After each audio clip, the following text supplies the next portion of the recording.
Of company. आज का मेरा टॉपिक है कि एक कंपनी को कैसे फॉर्मेशन किया जाता है। ये फॉर्मेशन के लिए हमें 4 स्टेज हैं। Stage 1, stage 2, stage 3 and stage 4। अब यहाँ कंपनी को हम 2 पार्ट में डिवाइड करते हैं, एक प्राइवेट लिमिटेड कंपनी और एक public limited company. Private limited company केवल 2 स्टेज लेने हैं, स्टेज 1, स्टेज 2, और जैसे ही उसको सर्टिफिकेट ऑफ इनकॉर्पोरेशन रिसीव होता है वह अपना बिजनेस स्टार्ट कर सकता है। लेकिन एक पब्लिक कंपनी स्टेज 3 को कंप्लीट करने के बाद जब स्टेज 4 पर आएगा और उसे certificate of commencement of business का सर्टिफिकेट मिलेगा, तब जाकर वो अपना बिजनेस स्टार्ट कर सकता है। एक सोल प्रोप्राइटर या पार्टनरशिप फॉर्म के लिए बिजनेस को स्टार्ट करना बहुत इजी है। उसमें बहुत सारे स्टेप नहीं होते, बहुत सारे कॉम्प्लिकेटेड चीजें नहीं होती। लेकिन एक कंपनी को फॉर्मेशन करने यानी प्रारंभ करने से लेकर और जब तक बिजनेस स्टार्ट ना हो जाए उस स्टेज तक आने के लिए उसे कई स्टेज से गुजरना पड़ता है। और जब ये सारे स्टेज कंप्लीट हो जाते हैं तब जाकर कंपनी अपना बिजनेस स्टार्ट कर देती है, क्योंकि कंपनी के डिफिनीशन में पहले ही मैं बताया ये एक लीगल अथॉरिटी,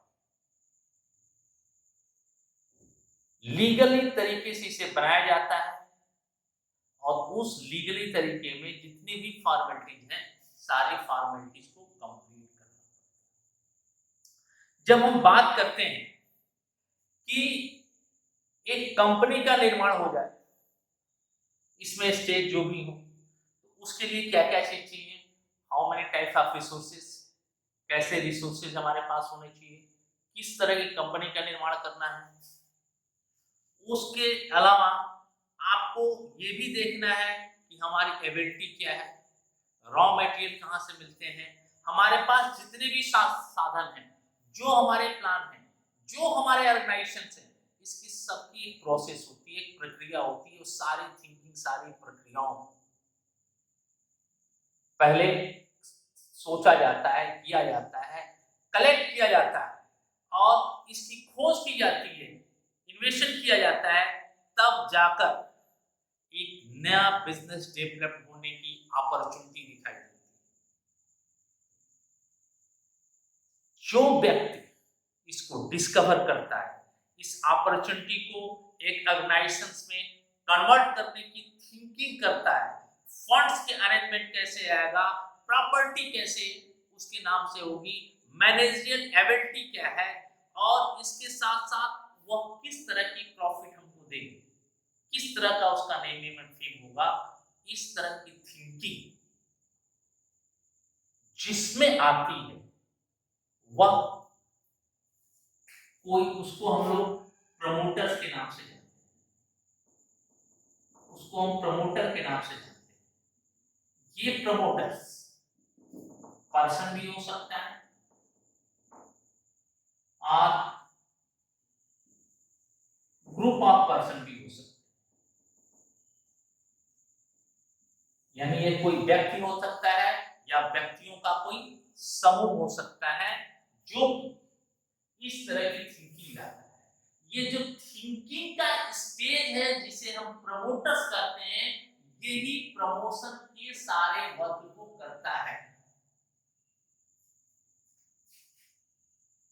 आपके पास जो भी आइडिया आ जाते हैं, जो भी आपकी एबिलिटी होती है, जो भी यहाँ से फंड, प्रॉपर्टी, रिसोर्सेज, थिंकिंग, किस तरह की कंपनी डेवलप करनी है, ये थिंकिंग जिसके बाद माइंड में आता है उसको हम लोग प्रमोटर्स कहते हैं। एक प्रमोटर कोई पर्सन भी हो सकता है और ग्रुप ऑफ पर्सन भी हो सकते हैं, और ये जिस वर्क को ये जिस वर्क को करते हैं उस वर्क को हम लोग प्रमोशन के नाम से जानते हैं, प्रमोशन ऑफ कंपनी के नाम से।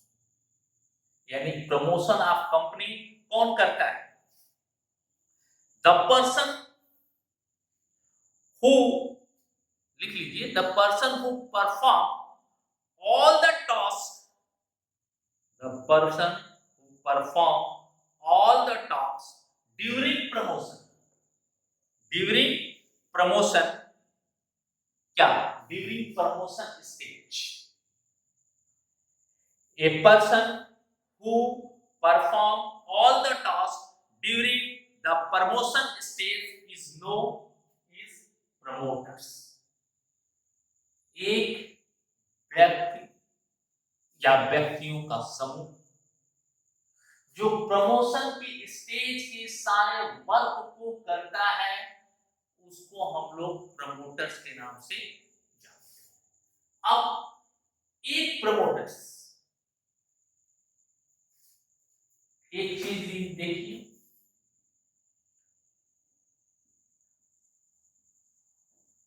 प्रमोटर्स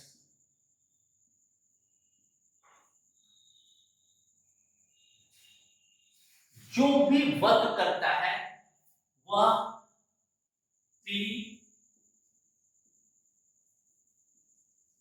इनकॉर्पोरेशन यानी कंपनी की स्थापना से पहले, कंपनी के नाम के रजिस्ट्रेशन से पहले वो बहुत सारे वर्क को करता है एज ए प्रमोटर, कंपनी के प्रमोशन करने। और जब स्थापना हो जाती है, इनकॉर्पोरेशन हो जाता है, तो पोस्ट इनकॉर्पोरेशन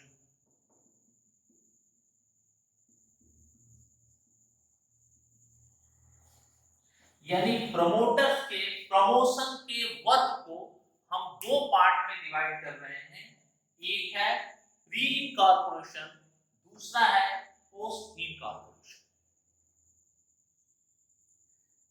प्री इनकॉर्पोरेशन का मतलब है कि इनकॉर्पोरेशन का सर्टिफिकेट मिलने से पहले, सर्टिफिकेट ऑफ इनकॉर्पोरेशन मिलने से पहले जो भी वर्क वो करता है वह प्री इनकॉर्पोरेशन है। और जब कंपनी के नाम का सर्टिफिकेट मिल जाता है उसके बाद जो वो कांटेक्ट करता है उसे हम लोग पोस्ट इनकॉर्पोरेशन के नाम से जानते हैं। ये एक टाइम टेकन है। और दूसरी चीज कि इसमें बहुत सारे पैसे भी खर्च होते हैं। प्री इनकॉर्पोरेशन और पोस्ट इनकॉर्पोरेशन, इसके अलावा प्रमोटर्स एज ए एजेंट नहीं होता, एज ए ट्रस्टी भी नहीं हो सकता। मतलब ये कि एक promoters is not an agent, promoters एक एजेंट नहीं। तो उसके प्रमोशन के कार्य से पहले जो प्रीलिमिनरी कॉन्ट्रैक्ट किया है कंपनी के बेनिफिट के लिए, उसके लिए जो भी उसने वर्क किया है, जो भी इंटर्न किया है प्रमोशन के लिए, वह सब कॉन्ट्रैक्ट प्री इनकॉर्पोरेशन कॉन्ट्रैक्ट माने जाएंगे। और ऐसे कॉर्पोरेट जो इनकॉर्पोरेशन से बाद हो लेकिन बिजनेस सर्टिफिकेट, यानी ये प्री इनकॉर्पोरेशन दो होते हैं। एक होते हैं प्री इनकॉर्पोरेशन, दूसरा होता है प्रोविजनल, यानी प्री इनकॉर्पोरेशन कॉन्ट्रैक्ट, और एक दूसरा होता है प्रोविजनल, यानी ये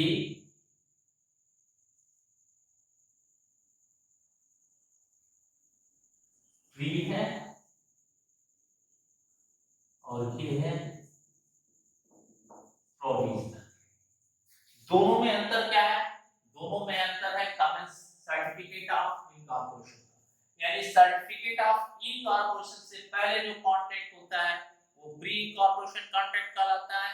और सर्टिफिकेट ऑफ इनकॉर्पोरेशन सर्टिफिकेट मिलने के बाद, लेकिन certificate of commencement of business का सर्टिफिकेट मिलने से पहले जो कॉन्ट्रैक्ट करता है वो प्रोविजनल। तो इसे कंपनी के लिए अप्रूवल कराना होता है, कंपनी के अधिकारियों सचिवों से अप्रूवल होगा, तब जाकर वो कॉन्ट्रैक्ट कंपनी के कॉन्ट्रैक्ट के रूप में कन्वर्ट हो सकता है, अदरवाइज वो कॉन्ट्रैक्ट कन्वर्ट नहीं होगा। दूसरी चीज, ना तो ये एक एजेंट है ना ही एक ट्रस्टी है, तो कोई भी हिडन प्रॉफिट ये नहीं ले सकता। यानी कंपनी के प्रमोशन के वर्क को करते हुए किसी भी तरह के कॉन्ट्रैक्ट में कोई हिडन प्रॉफिट, छुपा हुआ लाभ ये कमा नहीं सकता, प्राप्त नहीं कर सकता। अगर बाद में कंपनी को पता चलता है तो वह उस प्रॉफिट को उससे वापस ले सकती है। समझ गया? एज ए एजेंट भी नहीं है, एज ए ट्रस्टी भी नहीं है, वो कंपनी के बेनिफिट के लिए काम कर सकता है, लेकिन उसका कोई लाभ का भाव वो हिडन रूप से अपने लिए नहीं रह सकता। एजेंट के रूप में भी नहीं है वो, तो वो प्री कॉर्पोरेशन अगर कोई कॉन्ट्रैक्ट किया है तो, या प्रोविजनल कॉन्ट्रैक्ट किया है तो कंपनी के मीटिंग में इसे अप्रूवल करना होगा। ये प्रमोटर्स है। Promotion identification of business opportunity, यानी डिस्कवर करना कि किस तरह की बिजनेस की अपॉर्चुनिटी है, किस तरह के बिजनेस को वो करेगा। इसके बाद फिजिबिलिटी ऑफ स्टडीज, ये स्टडीज की जब हम बात करते हैं तो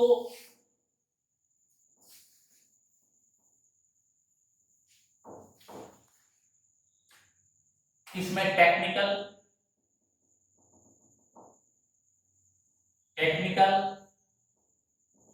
फाइनेंशियल, इकोनॉमिक, तीन चीजें हैं। कई ऐसे अपॉर्चुनिटी होती है, वैसे टेक्नोलॉजी अगर हमको मिले तब हो, लेकिन वैसी टेक्नोलॉजी हमको नहीं मिल पाती तो ऐसे अपॉर्चुनिटी को हम लोग फेल कर देते हैं। अगर वो टेक्नोलॉजी की मिल जाती है तो हम उस बिजनेस को अडॉप्ट कर लेते हैं। फाइनेंशियल, बहुत ऐसा हम कोई प्रॉफिटेबल, कोई ऐसा माइंड में आइडिया है आया, मान लीजिए बहुत बड़े कई छोटे गांव को हम सोचे कि पूरा मॉडर्न शहर बता दें, उसमें बहुत पैसा लगेगा और वो पैसा, वो फंड, वो रिसोर्सेज आना पॉसिबल नहीं है, तो ऐसे अपॉर्चुनिटी को भी अलग रख देते हैं।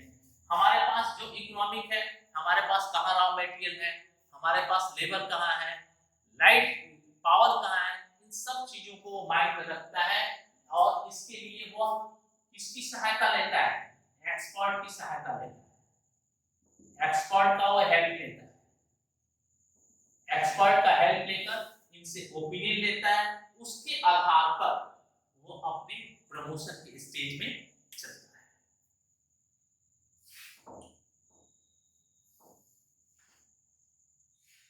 इसके बाद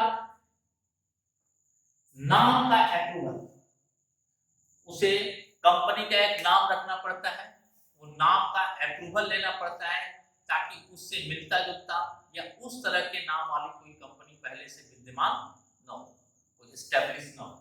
fixing of signature to memorandum of association, memorandum of association का डिस्कशन हम नेक्स्ट में करेंगे, लेकिन मेमोरेंडम ऑफ एसोसिएशन कंपनी का चार्टर पेपर होता है।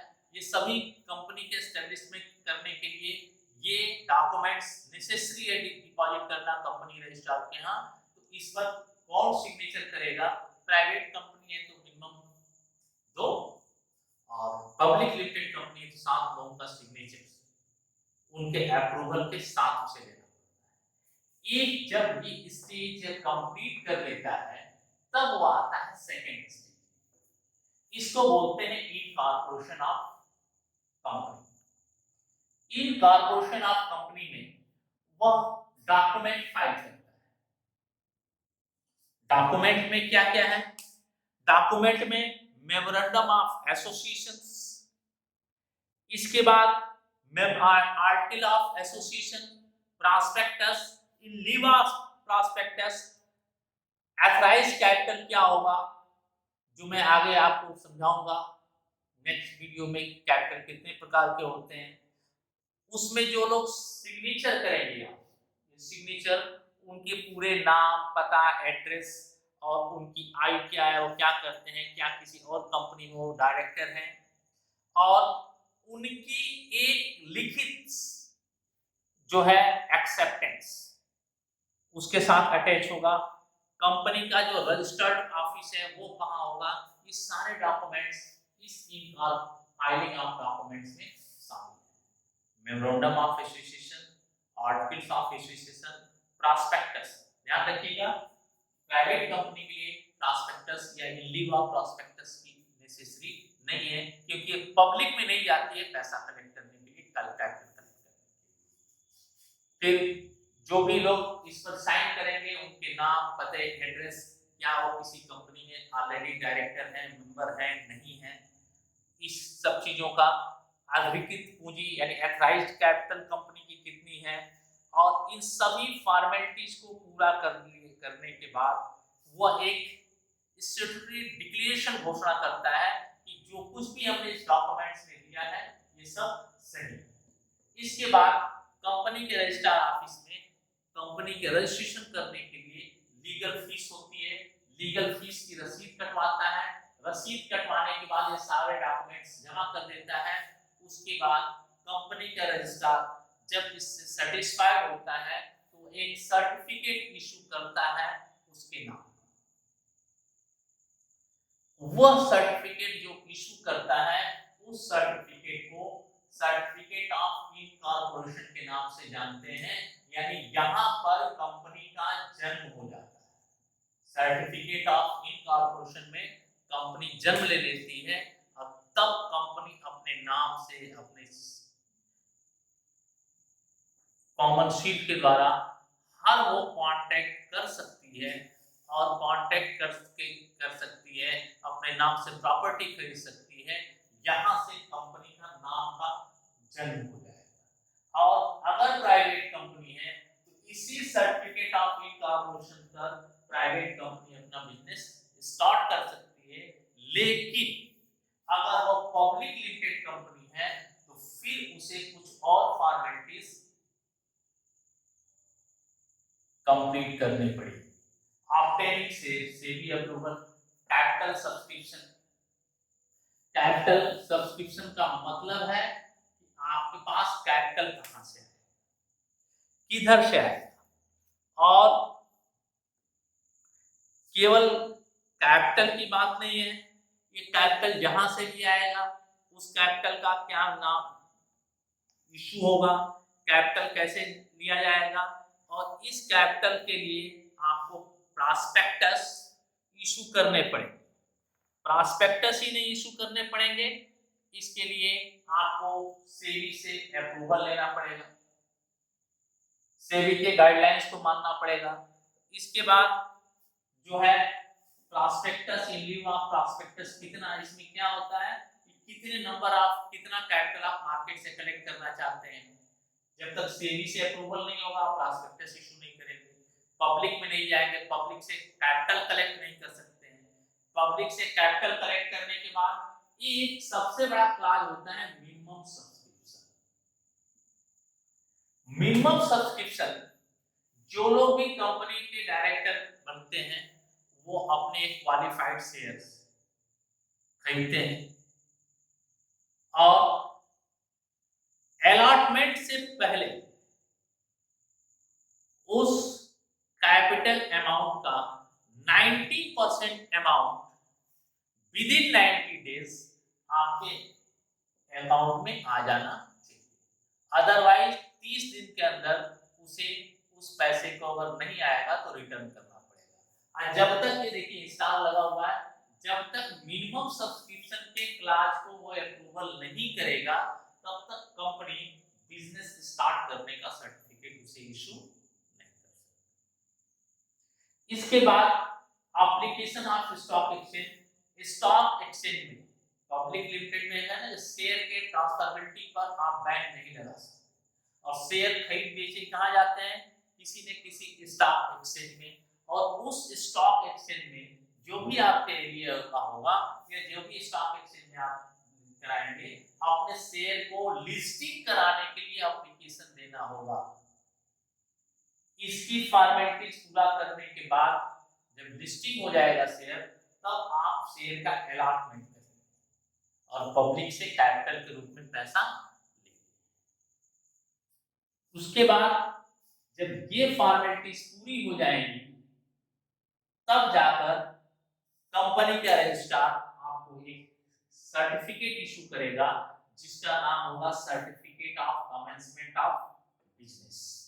और जब ये सर्टिफिकेट आपको मिल जाएगा, उसके बाद ही पब्लिक लिमिटेड कंपनी अपना बिजनेस स्टार्ट कर सकती है। क्लियर?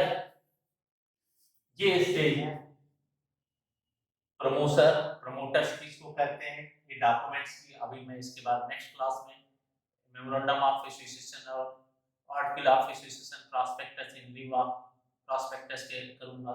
इन नेम अप्रूवल के साथ साथ कंपनी अपने यहाँ कई प्रोफेशनल को अपॉइंटमेंट कर सकती है, जैसे अकाउंटेंट हुआ, कोई क्या नाम है चार्टर्ड सेक्रेटरी होगा, उसको भी वो अपॉइंटमेंट करेगा।